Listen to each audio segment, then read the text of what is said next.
Le projet d'appui à l'agriculture périurbaine, qui avait été financé par le Royaume de Belgique et le gouvernement du Mali. Donc nous avons 100 hectares ici et sur les 100 hectares, nous avons 220 producteurs qui sont installés et chaque producteur a un quart d'hectare équipé d'une maisonnette pour mettre les outils de travail à l'abri. Et lui-même, s'il y a des intempéries, il peut se mettre à l'abri. Il y a un château d'eau et un compteur. Donc il y a une station de pompage qui permet d'approvisionner tout le site.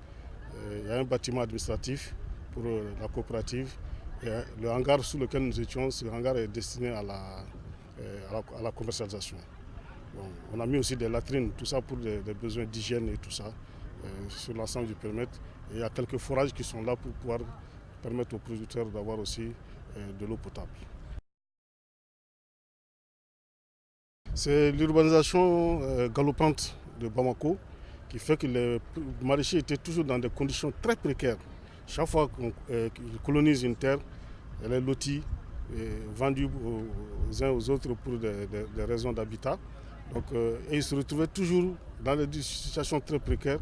Certains étaient même obligés d'aller cultiver à proximité de certains cimetières, alors que la nappe phréatique à ce niveau n'est pas très profonde. Donc vous comprenez déjà que ça pose déjà un problème d'hygiène, un problème de santé publique. Et quand vous voyez tous les cours d'eau de Bamako, il y a beaucoup de déversement qui se fait à ce niveau.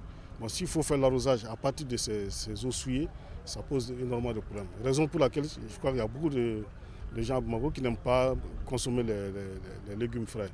Donc le gouvernement a octroyé ces 5 hectares que nous avons aménagés. Nous sommes à la première campagne comme ça et nous pensons qu'à l'avenir, la coopérative pourra vraiment, avec l'appui conseil qu'on leur donne, prendre vraiment la situation en main. Il y a plus de 3000 déguerpis. Si on a mis 220 ici, donc 33% de femmes, c'est-à-dire 70 femmes qui se trouvent là.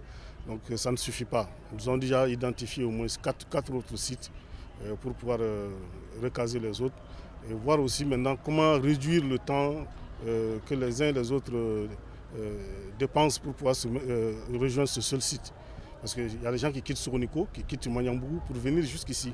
Donc la connexion n'est pas facile et ça leur pose énormément de problèmes. Nous pensons qu'avec la démultiplication du site, et même pourquoi pas dans d'autres régions, dans d'autres capitales régionales, ça pourra vraiment résoudre le problème de légumes au Mali.